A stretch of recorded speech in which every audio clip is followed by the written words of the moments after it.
ظابط. يا ست انا لا ظابط ولا حاجه. عوكل قدم باسمك في مسابقه العمره وحضرتك كسبتي. الف مبروك. طب وفين تذكرة المشايخ؟ انت بوظتلنا الحلقه خالص يا حاجه. من فضلك بقى عشان نشوف شغلنا. حضرتك تدخلي وتقفلي الباب. احنا هنخبط عليك تفتحي بالصدفه عشانك ما تعرفناش خالص. جاهزه يا حاجه؟ ايوه يا ابني. مين؟ افتحي يا حاجه.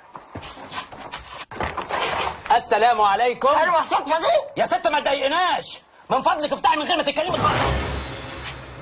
جاهزه يا حاجه؟ جاهزه يا ابني، جاك صاروخ في مياميعك. استغفر الله العظيم.